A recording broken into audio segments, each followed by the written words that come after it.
ওই গোলাম চিন্তা করলো, হায় রে, কার জন্য আমি আগুন আনতে যাই?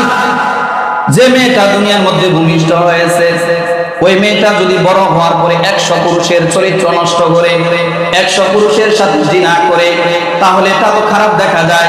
এই নবজাতক শিশুকে দুনিয়ার মধ্যে বাঁচানো যাবে না, এই নবজাতক শিশুকে আমি দুনিয়া থেকে খতম করে নিব।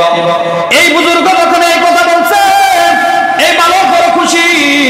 আপনি আমাকে একটা ভালো পরামর্শ দিয়েছেন, একটা খারাপ সন্তান বড় হয়ে যাবে, 100 পুরুষের চরিত্র নষ্ট করবে, এটা কোনোভাবে হওয়া দেওয়া যাবে না। না, আমি এই নবজাতক শিশুকে আমি হত্যা করে ফেলব। এই বুজুর্গের কথা শোনার পরে ওই বালকটা বিশ্বাস করছে। ওই বালকটা দৌড় দিয়ে ঘরের ভিতরে গেছে, যাওয়ার পরে দেখে ওই মনিটা যে সন্তান ভূমিষ্ঠ করেছে, ওই বাচ্চার পাশে সুন্দরভাবে সে শুয়ে আছে, আর বাচ্চাটা তার পাশে শুয়ে আছে। তার কুচ থেকে, তার কোমর থেকে একটা চাকু বের করছে। বের করার পর ওই নবজাতক যে শিশু ছিল, ওই শিশুর পেটের মধ্যে আঘাত করছে। আঘাত করার কারণে ওই শিশুর পেটের মধ্যে নারী বুড়ি সব কিছু বের হয়ে গেছে। বের হওয়ার পরে ওই পাশে যে তার মা ছিল, সে বড় টেনশন, হায় রে, তোকে আমি আমার বাড়িতে চাকর রেখেছি, তোকে গোলাম হিসেবে আমি রেখেছি, আজকে আমার নবজাতক শিশুকে তুই হত্যা করার জন্য পেটের মধ্যে ছুরি দিয়া দিলি, হায় রে, তোর আজকে বাঁচন নাই। যুবক চিন্তা করে, হায় রে, আমি কি করলাম? একজন নবজাতক শিশু, নিষ্পাপ শিশু, এর কোনো পাপ নাই, এর পেটের মধ্যে আমি ছুরি দিয়ে আঘাত করলাম, হায় রে, কি করলাম? মানুষ যদি আমাকে জিজ্ঞেস করে, আমি কি উত্তর দিব? কি উত্তর আমি দিব? যুবকরা চিন্তা করতেছে, সাক্ষী প্রয়োজন আছে। মানুষ যদি আমাকে জিজ্ঞাসা করে যে এই শিশুকে তুমি কেন হত্যা করতেছ, আমি যদি বলি এই শিশু বড় হওয়ার পর 100 পুরুষের চরিত্র নষ্ট করে ফেলবে, দুনিয়ার কোন মানুষ বিশ্বাস করবে না। ঠিক জোরে বলে, কোন দুনিয়ার মানুষ বিশ্বাস করবে যে তুই একটা নবজাতক শিশুকে হত্যা করতেছস, আবার বলতেছ সে বড় হওয়ার পরে 100 পুরুষের চরিত্র নষ্ট করবে? এই কথা যদি যুবকটা বলে, দুনিয়ার কোনো মানুষ বিশ্বাস করবে না। যুবকটা চিন্তা করলো, দেখি যে ব্যক্তি আমাকে পরামর্শ দেব সাক্ষী, ওই সাক্ষীকে পাওয়া যায় কি? তিনি আবার ঘর থেকে বের হয়ে গেছে। যাওয়ার পর দেখে যে বুজুর্গের সাথে কথা হয়েছিল, এই বুজুর্গের আসতে সেখানে দেখে না। ওই যুবক চিন্তায় পড়ে গেল, হায় রে, আমার সাক্ষী এখান থেকে চলে গেছে। লা জিদ্দা লাহু ওয়ালা নিদ্দা লাহু ওয়ালা মিসলা লাহু ওয়া নাশহাদু আন্না সাইয়্যিদানা ওয়া সানাদানা ওয়া হাবিবানা ওয়া তাবিবা কুলুবিনা ওয়া মাওলানা মুহাম্মাদান আবদুহু ওয়া রাসূলুহু সাল্লাল্লাহু তাআলা আলাইহি ওয়া আলা আলিহি ওয়া আসহাবিহি ওয়া বারাকা ওয়া সাল্লামা তাসলিমান কাসীরান কাসীরা الذي أرسله الله تعالى بالحق بشيرا ونذيرا وداعيا إلى الله بإذنه وسراجا منيرا أما بعد فأعوذ بالله من الشيطان الرجيم بسم الله الرحمن الرحيم أينما تكونوا يدرككم الموت ولو كنتم في بروج مشيدة وقال رسول الله صلى الله عليه وسلم القبر إما روضة من رياض الجنة وإما حفرة من حفر النار صدق الله مولانا العظيم وصدق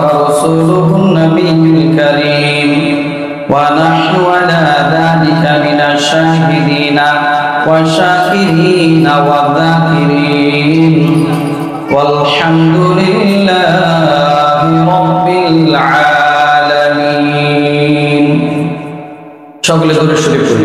আল্লাহুম্মা সাল্লি আলা মুহাম্মাদিন ওয়া আলা আলি মুহাম্মাদ কামা সাল্লাইতা আলা ইব্রাহিম ওয়া আলা আলি ইব্রাহিম ইন্নাকা হামিদুম মাজিদ।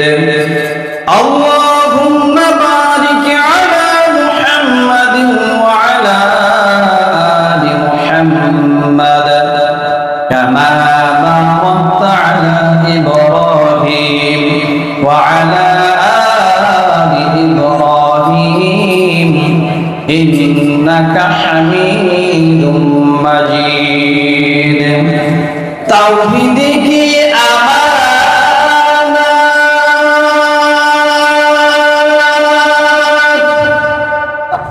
सीनों में है हमारा आशा नहीं मिटाना नामो निशा हमारा बलगुल उला भी कमालिही कशफत दुजा भी जमालिही हसनत जमीअ खिसालिही सल्लु अलैहि व आलिहि जिक्र करि ला इलाहा इल्लल्लाह ला इलाहा इल्लल्लाह ला इलाहा इल्लल्लाह ला इलाहा। मोहब्बत सकले ला इलाहा इल्लल्लाह ला इलाहा इल्लल्लाह ला इलाहा ला इलाहा इल्लल्लाह मुहम्मदुर रसूलुल्लाह सल्लल्लाहु अलैहि वसल्लम। अल्हम्दु लिमन क़द्दर खैरन व क़बाला अल्हम्दु लिमन क़द्दर खैरन व क़बाला व शुक्रु लिमन सव्वर हुस्नन व जमाला व शुक्रु लिमन सव्वर हुस्नन व जमाला। फर्दुन समदुन अन सिफतिल खल्क़ि बरीयुन फर्दुन समदुन अन सिफतिल खल्क़ि बरीयुन रब्बुन अज़लियुन खलक़ल खल्क़ कमाला रब्बुन अज़लियुन खलक़ल खल्क़ कमाला ला दिद्दा वला निद्दा वला हद्द लिमौला ला दिद्दा वला निद्दा वला हद्द लिमौला अल-आन कमा काना वलम यल्क़ा ज़वाला अल-आन कमा काना वलम यल्क़ा ज़वाला। अल्हम्दुलिल्लाह समस्त प्रशंसा সেই মহান রব্বুল আলামিনের দরবারে যে মহান মালিক আমাদেরকে দুনিয়ার মধ্যে জান্নাতের একটি বাগানে বসার তৌফিক দিয়েছেন। এজন্য সকলে দিল থেকে শুকরিয়া আদায় করি, সকলে বলি আলহামদুলিল্লাহ। পৃথিবীর মধ্যে এমন কোনো বিষয় নাই যে বিষয়টা নিয়ে মানুষের মধ্যে মত পার্থক্য নাই। এমন একটা বিষয় খুঁজে পাবেন না দুনিয়ার মধ্যে যে বিষয়টা নিয়ে মানুষের মত বিরোধ করে না, মত পার্থক্য করে না। দুনিয়ার সমস্ত বিষয়ের মধ্যে মানুষের ইখতিলাফ আছে, ঠিক না ঠিক? যে কোনো বিষয় যতই ভালো কাজ হোক 10 জন মানুষ থাকলে 2 জন বিরোধিতা করবে, ঠিক না ঠিক? আমি এমন একটি বিষয় আপনাদের সামনে আলোচনা করব যে বিষয়টার মধ্যে দুনিয়ার সমস্ত মানুষ ঐক্যমত পোষণ করেছেন। সে মুসলমান হোক, অমুসলিম হোক, হিন্দু হোক, বৌদ্ধ হোক, খ্রিস্টান হোক, ইহুদি হোক, নাসারা হোক, কাফের হোক, মুশরিক হোক, বেঈমান হোক, বিজাতি হোক, যে কোনো ধর্ম দল নির্বিশেষে যে ধর্ম আছে, যত বর্ণ আছে, যত জাতি আছে, সমস্ত জাতি একটা কথার ঐক্যমত পোষণ করেছেন যে প্রত্যেকটা মানুষকে মৃত্যুবরণ করতে হবে। ঠিক না বেঠিক জোরে বলেন? এই ব্যাপারে কোনো মানুষের দ্বিমত নাই। কাফেররাও বিশ্বাস করে আমাকে মরতে হবে, ইহুদিরাও বিশ্বাস করে, খ্রিস্টানরাও বিশ্বাস করে, নাসারাও বিশ্বাস করে, মুসলমানরাও বিশ্বাস করে, হিন্দুরাও বিশ্বাস করে, যত দুনিয়ার মধ্যে ধর্ম আছে, যত বর্ণ আছে, সমস্ত জাতি বিশ্বাস করে এই দুনিয়া জীবনে, এই দুনিয়ার মধ্যে চিরস্থায়ী থাকা যাবে না। এই দুনিয়া থেকে আপনাকে আমাকে বিদায় দিতেই হবে। ঠিক না বেঠিক জোরে বলেন? এই একটা বিষয়ের মধ্যে সমস্ত মানুষ ঐক্যমত পোষণ করেছেন যে সকলকে মরতে হবে। এই মৃত্যু থেকে পলায়নের কোনো জায়গা নাই। ঠিক না বেঠিক জোরে বলেন? আমি যতই চেষ্টা করি, যতই তাল বাহানা করি, এই মৃত্যু থেকে পলায়ন করার কোনো সিস্টেম দুনিয়ার মানুষের নাই। ইতিহাস সাক্ষী আছে, যদি মৃত্যু থেকে পলায়নের কোন রাস্তা থাকতো তাহলে নমরুদ সারা জীবন বেঁচে থাকতো। যদি মৃত্যু থেকে পলায়নের কোন সিস্টেম থাকতো, কারণ সারা জীবন বেঁচে থাকতো। যদি মৃত্যু থেকে পলায়নের চেষ্টা থাকতো, হযরত সুলাইমান আলাইহিস সালাম রাজত্বের অধিকারী ছিলেন, তিনি দুনিয়ার মধ্যে বেঁচে থাকতেন। ঠিক না বেঠিক জোরে বলেন? এরকম খ্যাতিমান মানুষগুলো দুনিয়া থেকে বিদায় হয়ে গেছে। এখান থেকে আমাদের শিক্ষা নেওয়া উচিত যে তারা যেহেতু চলে গেছে, এত বড় বাদশা থাকা সত্ত্বেও, ক্ষমতা থাকা সত্ত্বেও, টাকা থাকা সত্ত্বেও, বিভিন্ন ধরনের ক্ষমতার ব্যাপার থাকা সত্ত্বেও, তারা যেহেতু দুনিয়া থেকে বিদায় হয়ে গেছে, আমাদের একদিন বিদায় হতে হবে। ঠিক না বেঠিক জোরে বলেন?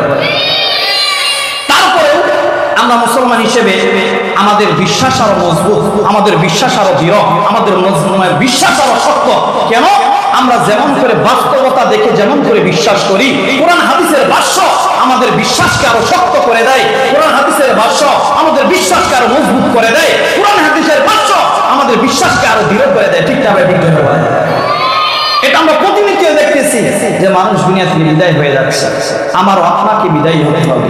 এজন্য আল্লাহ রাব্বুল আলামিন সূরা আল ইমরানের 185 নম্বর আয়াতের মধ্যে আল্লাহ তাআলা বলেন, কুল্লু নাফসিন যায়িকাতুল মাউত, কুল্লু নাফসিন যায়িকাতুল মাউত ওয়া ইন্নামা তুওয়াফাউনা উজুরাকুম ইয়াওমাল কিয়ামাহ ফামান যুহজিহা আনিন নার ওয়া উদখিলাল জান্নাতা ফাকাদ ফাজ ওয়া মাল হায়াতুদ দুনিয়া ইল্লা মাতাউল গুরুর।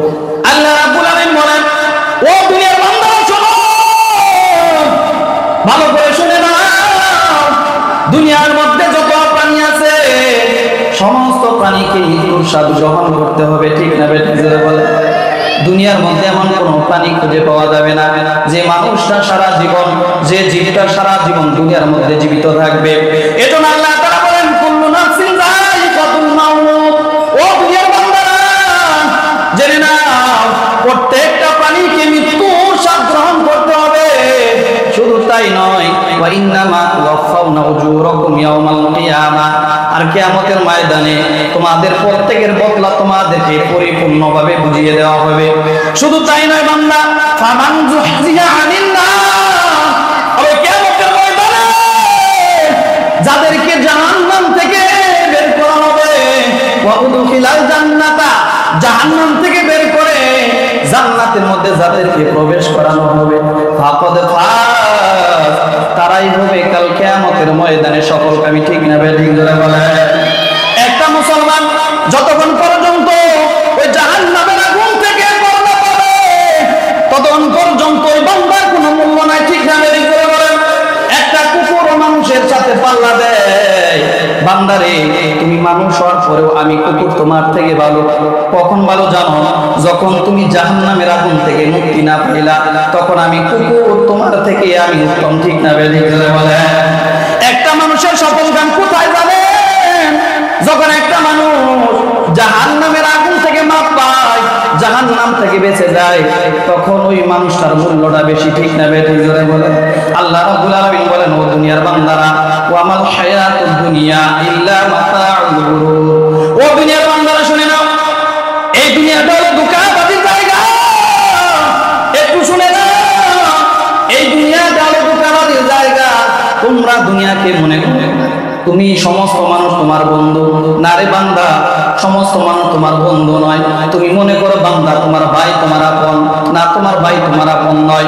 তুমি মনে করো আমি এক ছাদের নিচে আমার বিবির সাথে ঘুমাই, তুমি মনে করো এই বিবি তোমার আপন। না না না, এই বিবিও তোমার আপন নয়। আজকে মরে দেখো তোমার বিবিকে যদি বলা হয় ও বিবি তুমি তোমার স্বামীর সাথে এক ছাদের নিচে অনেকদিন ঘুমাইছো, আজকে তোমার স্বামী দুনিয়া থেকে বিদায় হয়ে গেছে, একটা রাত তোমার স্বামীর সাথে ঘুমাও।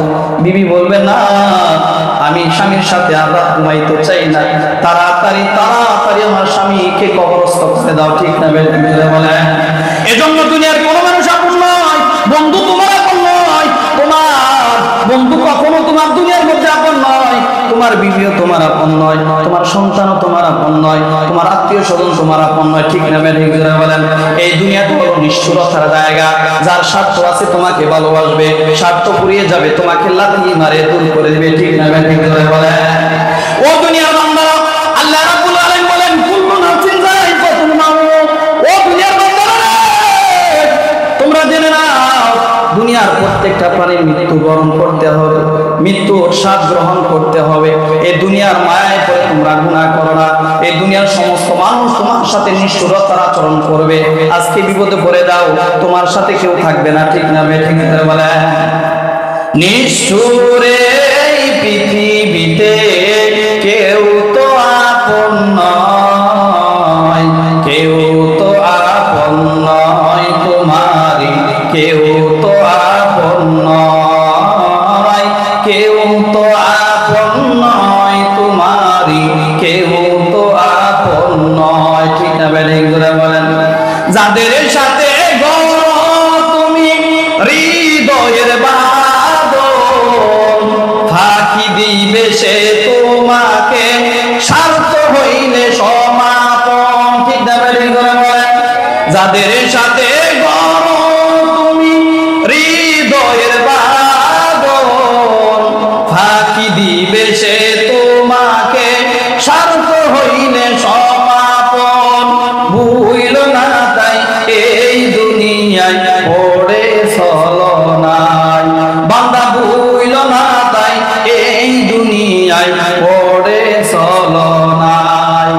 নিষ্ঠুরে এই পৃথিবীতে কেউ তো আপন নয়, কেউ তো আপন নয় তোমারই, কেউ তো আপন নয়, কেউ তো আপন নয় তোমারই, কেউ তো আপন নয়। ঠিক না ঠিক বলেন? এখন যাকে আপন ভেবে পারো জীবন দিতে, ছেড়ে যাবে সে তোমাকে যখন স্বার্থ পুরাবে। ঠিক না বলেন? এখন যাকে আপন ভেবে পারো জীবন দিতে, ছেড়ে যাবে সে তোমাকে যখন স্বার্থ পুরাবে। দুঃখের সময় কেউ কি তোমার সাথী হতে চায়, বান্দা দুঃখের সময় কেউ কি তোমার সাথী হতে চায়। নিষ্ঠুরে পৃথিবীতে কেউ তো আপন নয়, কেউ তো আপন নয় তোমারই, কেউ তো আপন নয়, কেউ তো আপন নয় তোমারই, কেউ তো আপন নয়। ঠিক না বলেন? এজন্য আল্লাহ রাব্বুল আলামিন বলেন কুল্লু নাফসিন যায়িকাতুল মাউত। ও দুনিয়ার বান্দারা, তোমাদের প্রত্যেকে মৃত্যুবরণ করতে হবে। এই মৃত্যুর হাত থেকে কোনো একটা মানুষ রেহাই পাবে না। আল্লাহ রাব্বুল আলামিন এই আয়াতের মধ্যে বলছেন কুল্লু নাফস, মানে প্রত্যেক প্রাণীকে মৃত্যুবরণ করতে হবে। সে মানব হোক, সে দানব হোক, সে আফগান হোক, কুতুব হোক, গাউস হোক, যেই যাই হোক না কেন, ফেরেশতা হোক, রাসূল হোক, নবী হোক, প্রত্যেকটা মানুষকে মৃত্যুবরণ করতে হবে। ঠিক না ঠিক বলে? দুনিয়ার এমন কোন মানুষ আছে ভাই যারা চিরজীবন বেঁচে থাকবে? এমন মানুষ আছে? এমন কোন মানুষ দুনিয়ার মধ্যে খুঁজে পাওয়া যাবে না যারা চিরস্থায়ীভাবে দুনিয়ার মধ্যে জীবিত থাকবে। ঠিক না ঠিক বলে? এজন্য আল্লাহ তাআলা বলেন দুনিয়ার সমস্ত কিছু নশ্বর হয়ে যাবে, একমাত্র শুধুমাত্র কেবলমাত্র আমি আল্লাহ তাআলা জীবিত থাকবো, আর সমস্ত কিছু ধ্বংস হয়ে যাবে। ঠিক না ঠিক বলে? এজন্য আল্লাহ তাআলা সূরা রহমানের 26 এবং 27 নম্বর আয়াতের মধ্যে বলেন, কুল্লু মান আলাইহা ফান ওয়া ইয়াবকা ওয়াজহু রাব্বিকা যুল জালালি ওয়াল ইকরাম। আল্লাহ রাব্বুল আলামিন বলেন, এই দুনিয়ার মধ্যে যা কিছু আছে সমস্ত কিছু নষ্ট হয়ে যাবে, একমাত্র শুধুমাত্র আমি আল্লাহ জীবিত থাকবো, আর দুনিয়ার মধ্যে কিছু জীবিত থাকবে না। এই মৃত্যুর হাত থেকে বান্দা যতই চেষ্টা করো, রেহাই তোমরা পাবে না। এজন্য আল্লাহ রাব্বুল আলামিন সূরা নিসার 78 নম্বর আয়াতের মধ্যে বলেন, আইনামা তাকুনু ইদরিকুমুল মাউতু ওয়ালাউ কুনতুম ফি বুরুজিন মুশাইয়াদা।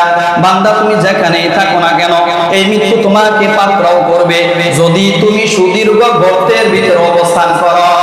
ও বান্দারা, তুমি যেখানে যাও, মাটির নিচে যাবা, আজরাইল হাজির হয়ে যাবে। কাছের ভিতরে বাড়ি করবা, সেখানেও আজরাইল হাজির হয়ে যাবে। দুনিয়ার আনাচে কানাচে যে কোনো জায়গায় তুমি যদি অবস্থান করো, ওই আজরাইল সেখানে হাজির হয়ে যাবে। ঠিক না ঠিক করে বলে? আমাদের দুনিয়ার মধ্যে এমন লোক চলে গেছে যারা কাজ দিয়ে বাড়ি করেছিল মৃত্যু থেকে বাঁচার জন্য। তারা চিন্তা করেছিল, মনে হয় এই কাছের মধ্যে আজরাইল ঢুকতে পারবে না, কোনো কিচ্ছু ঢুকতে পারবে না, আমাকে আজরাইল জানটা কবজ করে নিতে পারবে না। এই চিন্তা চেতনা করে তারা কাছের ঘর পর্যন্ত দুনিয়ার মধ্যে বানিয়েছিল। ঠিক না ঠিক করে বলে? এক দেশে এক মনিব ছিল, মনিব বিশাল বড় বড় লোক। ওই মনিবটা যে ছিল, ওই মনিবটা ছিল মহিলা। ওই মহিলার গর্ভে একটা সন্তান এসেছিল। যখন সন্তান ভূমিষ্ঠ হবে, তার বাড়িতে একটা কৃতদাস ছিল, গোলাম ছিল। তার বয়স হলো 7 থেকে 8 বছর।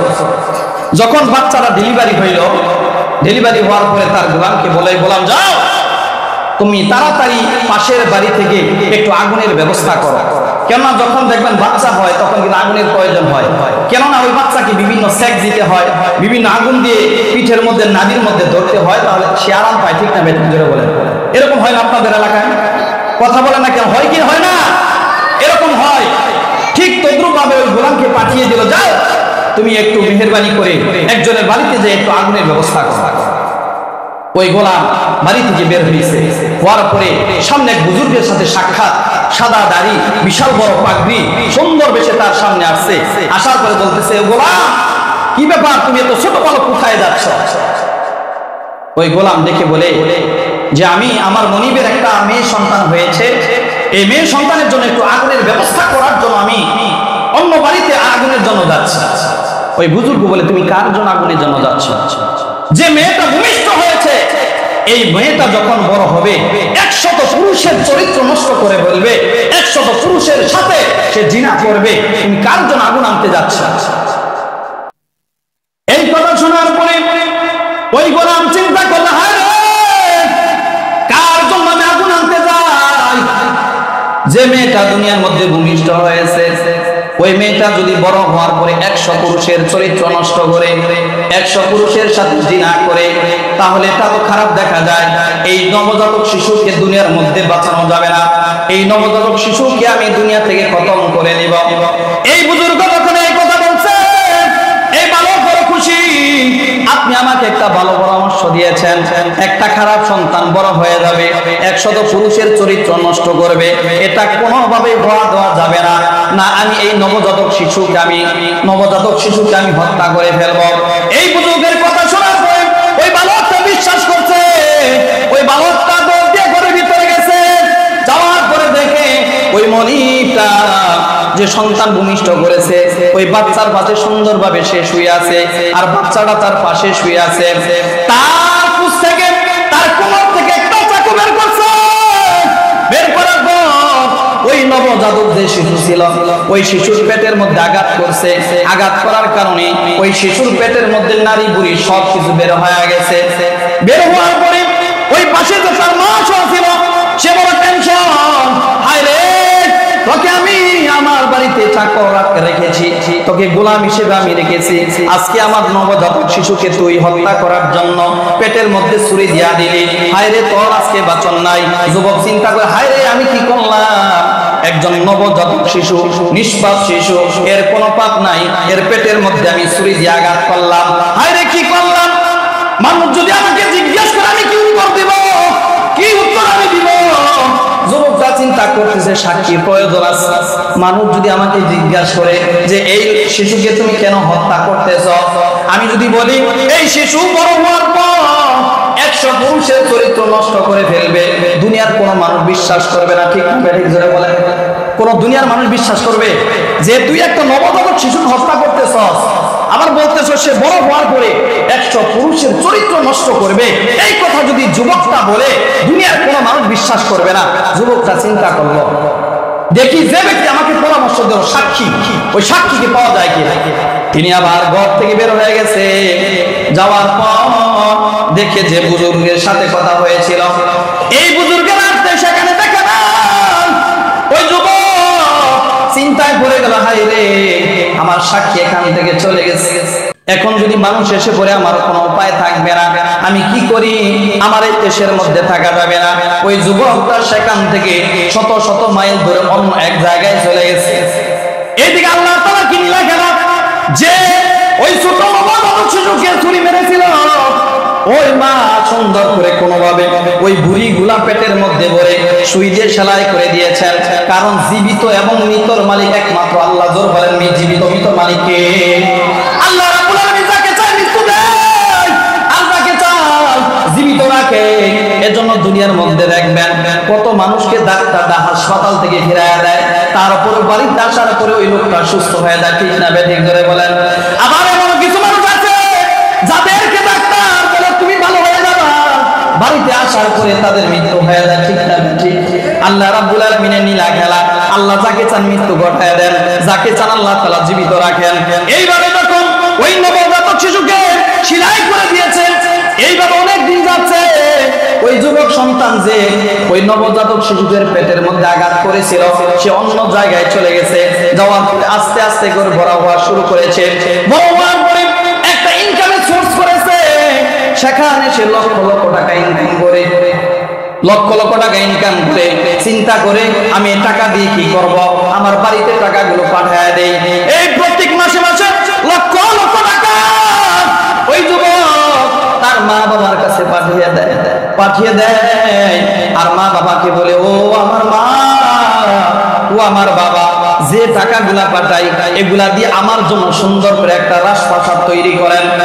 এই টাকা দিয়ে আমার জন্য সুন্দর করে রাজপ্রাসাদ তৈরি করেন।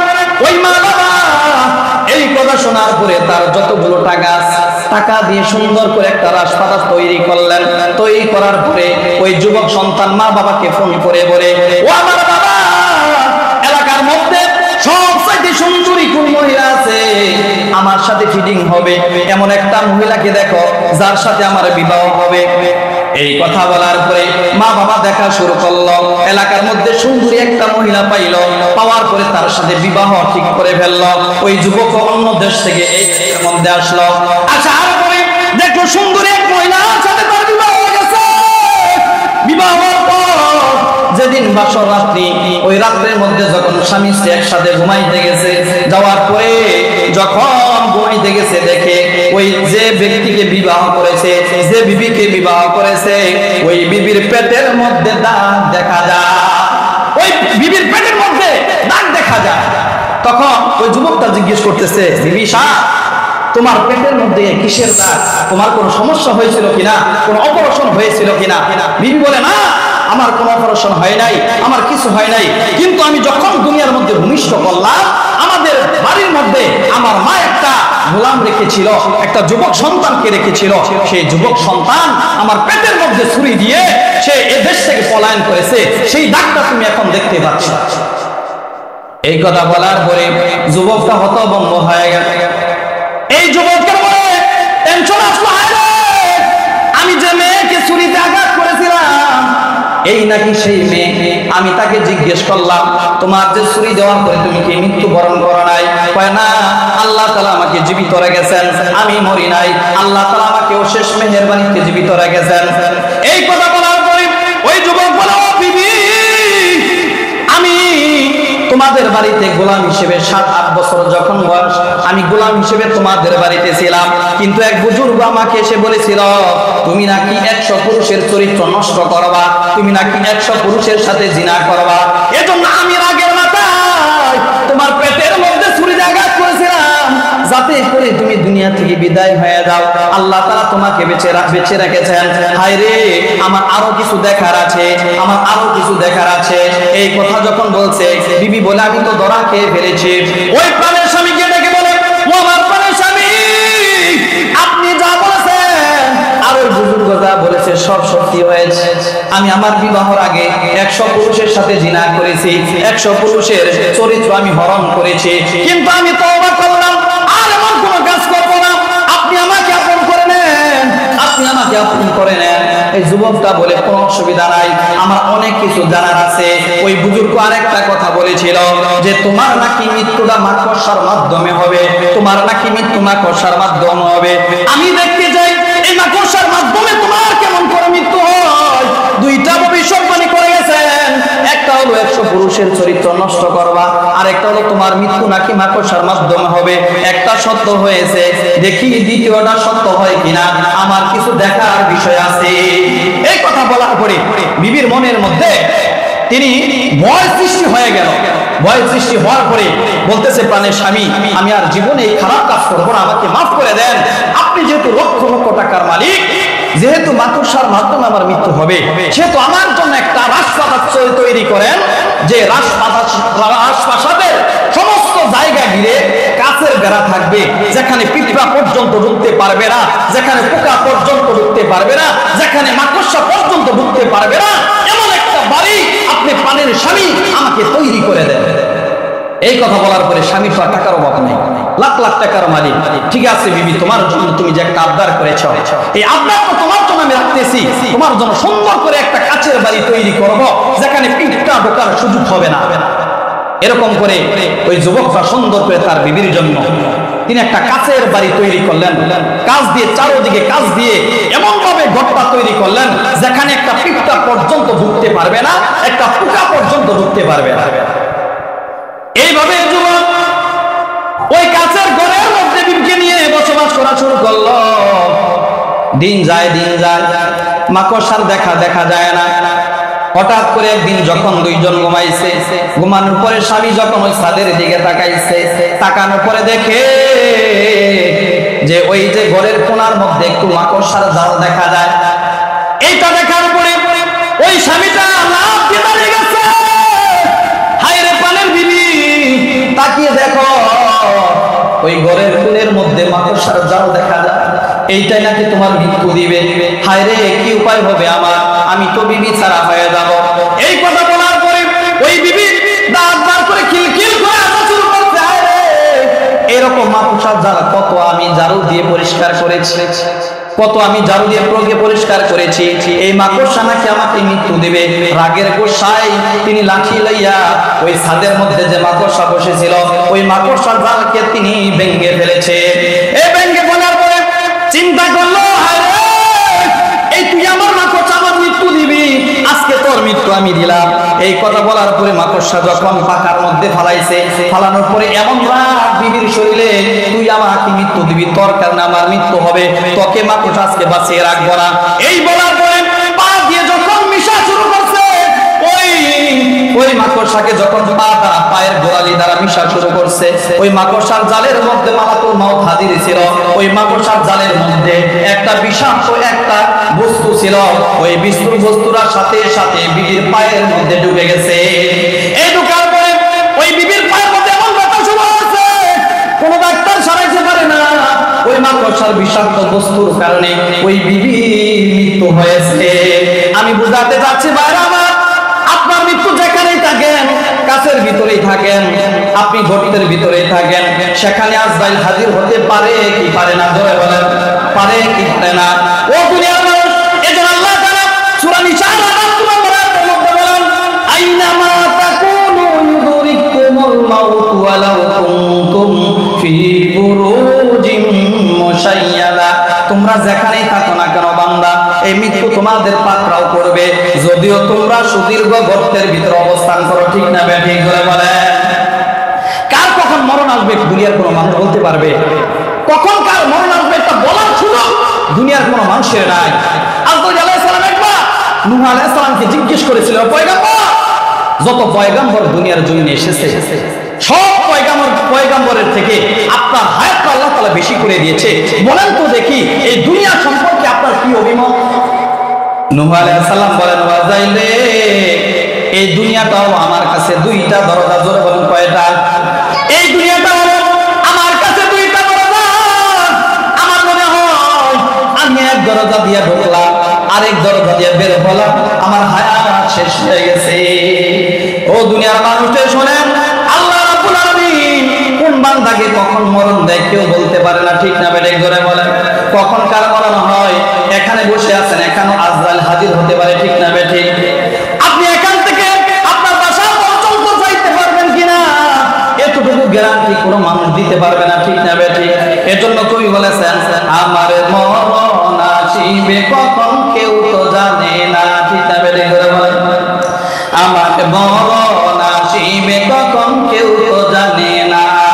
আমি মরে গেলে আমায় তোমরা ভুইলা যায়ও না, আমি মরে গেলে আমায় তোমরা ভুইলা যায়ও না। আমার মরণ আসিবে কখন কেউ তো জানে না, আমার মরণ আসিবে কখন কেউ তো জানে না, ঠিক না বেঠিক? করে বলেন, এই দুনিয়া চিরজীবন থাকার জায়গা না, অন্ধকারে কবর যে তোমার আসল ঠিকানা, ঠিক না বেঠিক? করে বলেন, এই দুনিয়া চিরজীবন থাকার জায়গা না, অন্ধকারে কবর যে তোমার আসল ঠিকানা। সবাই রেখে তোমায় চলে যাবে, সঙ্গী হবে না, সবাই রেখে তোমায় চলে যাবে, সঙ্গী হবে না। আমার মরণ আসিবে কখন কেউ তো জানে না, আমার মরণ আসিবে কখন কেউ তো জানে না। কবর মাঝে মা বাবাকে দেখা যাবে না, দেখবো যাকে তিনি হলেন শাহে মাদিনা, ঠিক না বেঠিক? করে বলেন, এই কবরের মধ্যে কোন মানুষকে দেখা যাবে না। এই মৃত্যু এমন একটা ভয়ঙ্কর, এই মৃত্যু প্রত্যেকদিন বান্দাদেরকে দেখে বলে, বান্দারে তোমরা মৃত্যুর প্রস্তুতি গ্রহণ করো, যে কোনো সময় তোমাদের কাছে মৃত্যু আসতে পারে, ঠিক না বেঠিক? জোরে বলেন, এজন্য মৃত্যু প্রত্যেকদিন দেখে দেখে বলে, আনাল মাউতুল্লাযী ইউফাররিকু বাইনাল বানাত ওয়াল উম্মাহাত। আমি এমন এক মৃত্যু রে, আমি মা থেকে মেয়েকে বিচ্ছেদ করে দেয়, ঠিক না বেঠিক? জোরে বলেন, মৃত্যু প্রতিদিন দেখে দেখে বলে, আনাল মাউতুল্লাযী ইউফাররিকু বাইনাল আখি ওয়াল আখাওয়াত। মৃত্যু ডেকে ডেকে হলো, বান্দারে আমি এমন এক মৃত্যু, আমি ভাই থেকে বোনের মধ্যে বিচ্ছেদ ঘটাইয়া দেই, ঠিক না বেঠিক? করে বলেন, মৃত্যু প্রত্যেকদিন আপনাকে আমাকে ডেকে ডেকে বলে, আনাল মাউতুল্লাযী ইউফাররিকু বাইনা কুল্লি হাবিব। ও দুনিয়ার বান্দারা, আমি মৃত্যু এমন এক মৃত্যু, আমি তোমার বন্ধুর থেকে আমি আলাদা করে দেই, ঠিক না বেঠিক? করে বলেন, এইভাবে মৃত্যু প্রত্যেকদিন দেখে বলে, আনাল মাউতুল্লাযী ইউফাররিকু বাইনা যাওজি ওয়াল যাওজাতি। ও বান্দারা, আমি মৃত্যু এমন এক মৃত্যু, আমি স্বামী থেকে স্ত্রীকে আলাদা করে দেই, স্বামী থেকে আমি স্ত্রীকে বিচ্ছেদ ঘটায় দেই, ঠিক না বেঠিক? শুধু তাই নয় বান্দা, মৃত্যু এমন একটা ভয়ঙ্কর জিনিস, তোমার দুনিয়ার সমস্ত নীলা খেলা শেষ করে দিয়ে আল্লাহ তাআলা এমন এক অবস্থান করে দেয়, দুনিয়ার মধ্যে যত প্রসাদ করেছ, যত রাজপ্রাসাদ তুমি করেছ, সমস্ত কিছু ধুলিসাৎ আল্লাহ তাআলা মৃত্যুর মাধ্যমে ঘটায়, ঠিক না বেঠিক? করে বলেন, ও দুনিয়ার বান্দারা, একবার সুলাইমান আলাইহিস সালামের কাছে জিবরাইল হাজির হওয়ার পরে ওই সুলাইমান আলাইহিস সালামের সামনে পাশে একটা উজির বসা ছিল।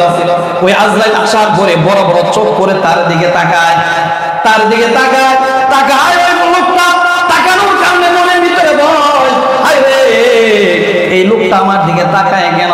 যখন ওই মালাকুল মউত সুলাইমান আলাইহিস সালামের দরবার থেকে চলে গেছে, যাওয়ার পরে উজির সুলাইমান আলাইহিস সালামকে জিজ্ঞেস করছেন, ও সুলাইমান আলাইহিস সালাম, আপনার কাছে কিছুক্ষণ আগে যে লোকটা এসেছিল ওই লোকটা কে ছিল?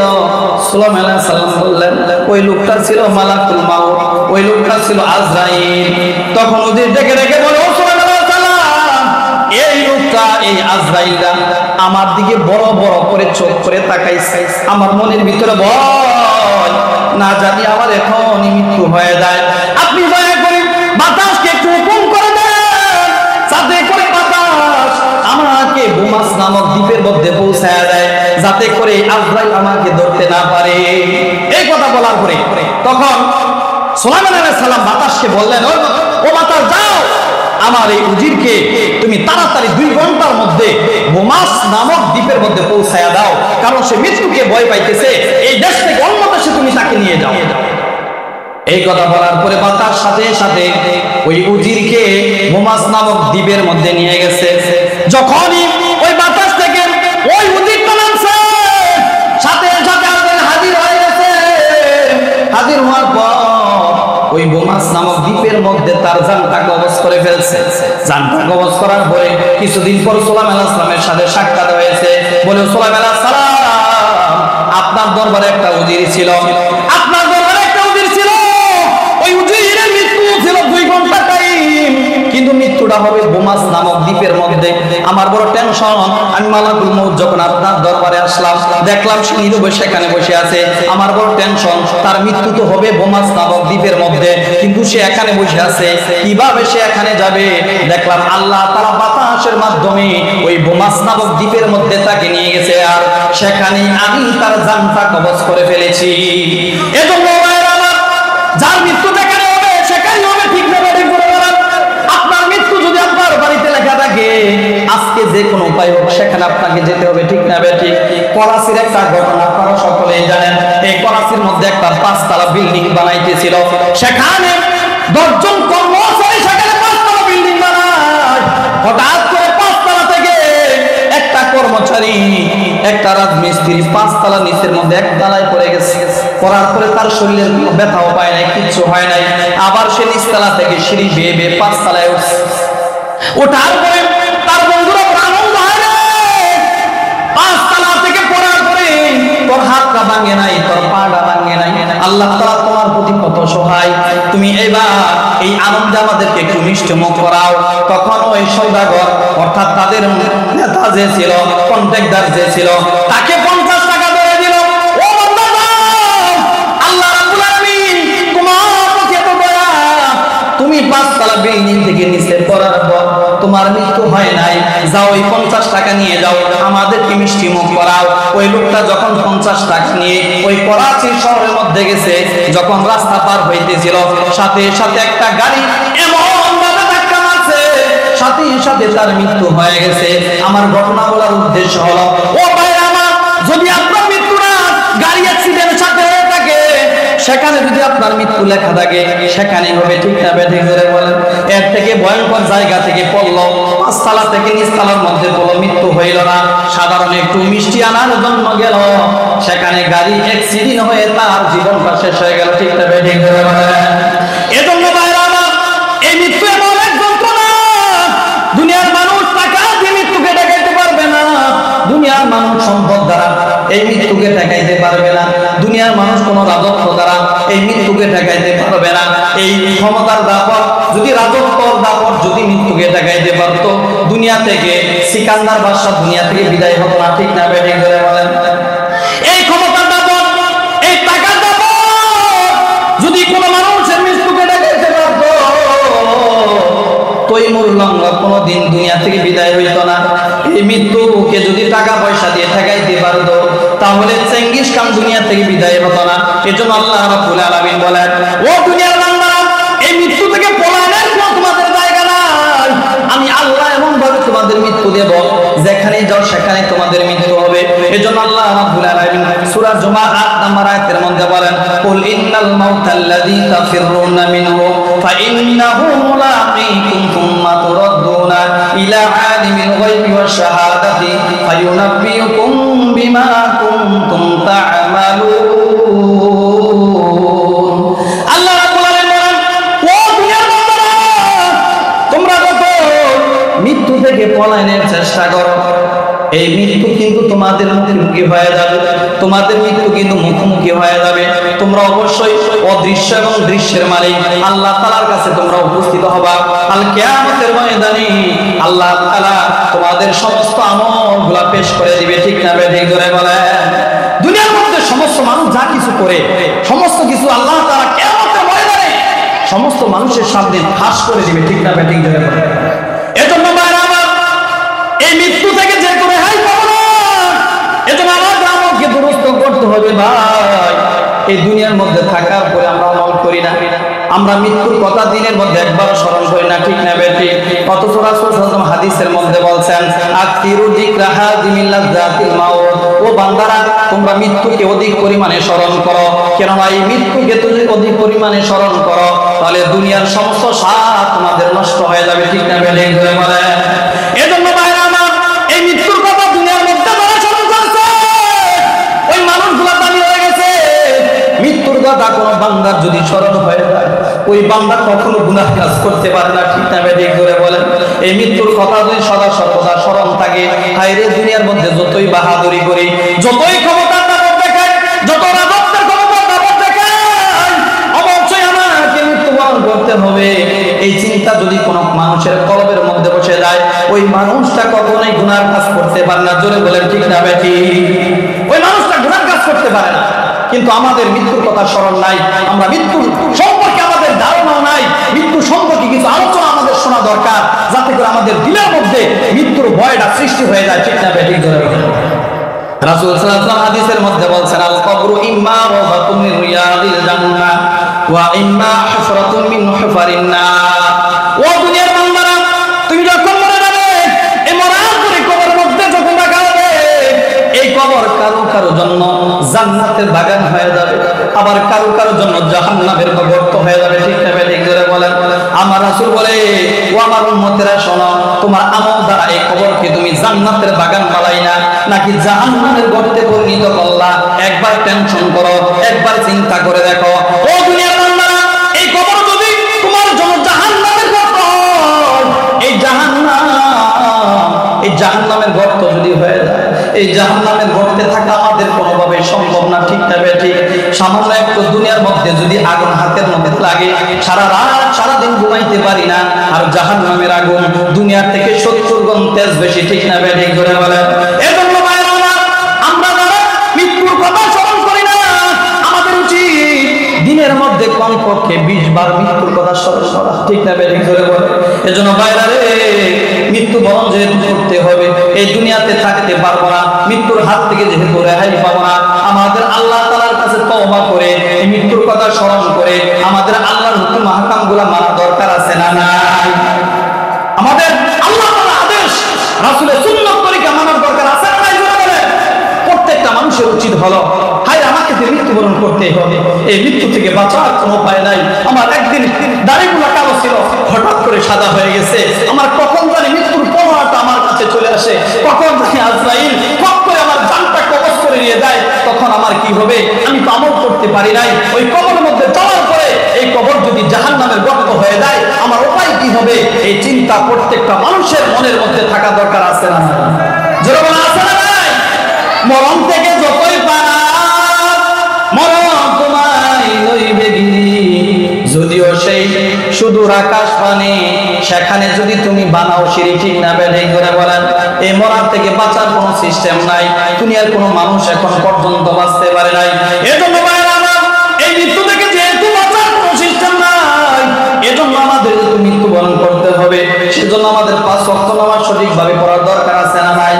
আমাদের 5 ওয়াক্ত নামাজ জিন্দেগির ভিতরে ফিট করা দরকার আছে, রাসূলের সুন্নাত তরিকায় চলার দরকার আছে। দুনিয়ার মধ্যে যতই টাকা থাকো, ওই কবরে যাওয়ার পরে টাকা দেখবে না। দুনিয়ার মধ্যে আপনার যত খ্যাতি থাকো, কবরে যাওয়ার পরে দেখবে না আপনার কতটুকু খ্যাতি ছিল, কতটুকু ক্ষমতা ছিল, ঠিক না বেঠিক? এটা কি কবরের মধ্যে জিজ্ঞাসা করবে যে দুনিয়ার মধ্যে তুমি কত বড় লোক ছিলা? এটা জিজ্ঞেস করার সুযোগ কবরের মধ্যে নাই। আল্লাহ তাআলা ওই কবরের মধ্যে এমন ফেরেশতাদেরকে পাঠাবে যারা চোখে দেখবে না, যারা কানে শুনবে না, যারা আপনার হাউ হাউ করে কান্নাকাটি করবেন শাস্তি দেওয়ার পরে, এগুলা তিনি শুনতে পারবেন না। কেননা আল্লাহ তাআলা তাদেরকে বুদ্ধির বানিয়ে দিবেন, ঠিক না বেঠিক জোরে বলেন। এজন্য রাসূল সাল্লাল্লাহু আলাইহি ওয়াসাল্লাম, দুনিয়ার মানুষেরা, যেহেতু তোমাকে কবরে যেতেই হবে বান্দা, সেহেতু তুমি আমল করে কবরের মধ্যে ঢুকো। কেননা এই গাজীপুর থেকে যদি 5 দিনের জন্য ঢাকা শহরে যান, বলেন তো দেখি আপনার সাথে সামানা গুলা নিবেন কি নিবেন না? নিবেন না? চিন্তা করবেন না যে আমি গাজীপুর থেকে ঢাকা শহরে 5 দিনের জন্য যাচ্ছি, সেখানে যাওয়ার পরে আমাকে কিভাবে কোথায় থাকবো, আমার কিছু মাল সামানা নিয়ে যাওয়া দরকার। আল্লাহ রাসূল হাদিসের মধ্যে বলেন, ও দুনিয়ার মানুষ, তুমি তোমার দেশের মধ্যে এক জায়গা থেকে আরেক জায়গায় যাওয়ার জন্য যদি সামানাগুলো নিয়ে যাইতে পারো, তাহলে কেন তুমি কবরে যাওয়ার জন্য সামানা গুছাইতে পারবা না? এর জন্য ভাইরা আমার, ওই কবরে সামানা গুছানোর দরকার আছে না নাই? আল্লাহ রাব্বুল আলামিন আমাদের প্রত্যেককে এই মৃত্যুর প্রস্তুতি গ্রহণ করে আল্লাহ রাব্বুল আলামিন ওই কবরে যাওয়ার তৌফিক আমাদেরকে দান করুন সকলে, আমিন। ওয়া আখিরি দাওয়ানা আলহামদুলিল্লাহি রাব্বিল আলামিন। আসসালামু আলাইকুম ওয়া রাহমাতুল্লাহি ওয়া বারাকাতুহু।